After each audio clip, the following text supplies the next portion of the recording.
सरुनी पाठ्यक्रम बढ़ुची परीक्षा चाप आसंता शिक्षा वर्ष में पाठपढ़ा को नहीं आशंका राज्य में शिक्षा व्यवस्था विपर्यस्त होबार लगी नामलेखा ठारू आरंभ कर परीक्षा शेष होगा समय सापेक्ष होउची पूर्व 1 ରୁ 2 मास मध्य नामलेखा सरुला किंतु स्टूडेंट एकेडमिक्स मैनेजमेंट सिस्टम बा साम्स नामलेखा प्रक्रिया दायित्व नेबा दिन ठारू 6 मास पर भी विभिन्न शिक्षानुष्ठान सबु सीट पूरण हो पारु नाही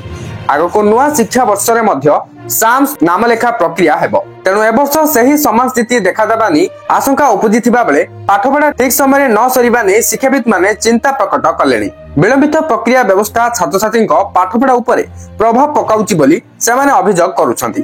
छात्र छात्री पाठपढ़ा अधा हेबा पर्यंत ए नामलेखा हेउथिबारु शेष पर्याय रे जो माने नामलेखा होछंती सेमाने आउ संपूर्ण पाठ्यक्रम रे पढ़ी पारु नाहंती सेमानक पई जेउ शिक्षा वर्ष 12 मास हेबा कथा ता 5 ରୁ 6 मास हेउची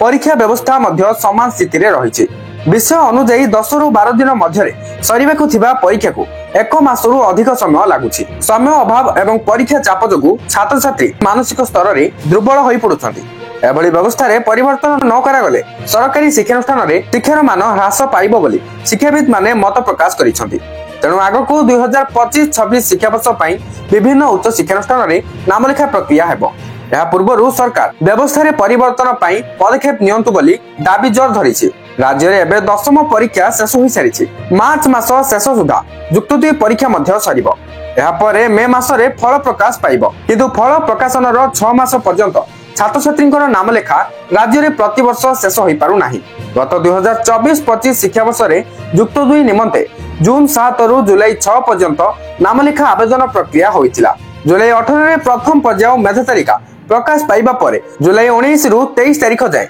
विभिन्न शिक्षानुष्ठान रे नाम लिखाइथिले छात्र छात्री हेले विभिन्न पर्याय पर मध्य एहाकु शेष करते पाइला नाही नवेम्बर शेष पर्यंत एही प्रक्रिया चलीथिला सेबेली स्नातक रे नामलेखा जून रु आरंभ होई डिसेंबर 30 जाए चलिबा परे भी आउरी सीट खाली थिला स्नातकोत्तर बा पीजी रे एकक पीजी प्रवेशिका परीक्षा पई मार्च 10 रे विज्ञप्ति प्रकाश पाइथिला मे 4 ରୁ 18 पर्यंत प्रवेशिका परीक्षा होइथिला किंतु डिसेंबर शेष जाए मध्य नामलेखा शेष हेला नाही प्राय 10,000 ରୁ अधिक सीट एही समय पर्यंत बळका रहिथिला पूर्वरु महाविद्यालय एवं विश्वविद्यालय स्तर रे 1 मास ରୁ 2 मास रे नामलेखा सरी पाठ पढ़ा हेउथिला किंतु साम्स जोगु अहेतुक विलंब हेउची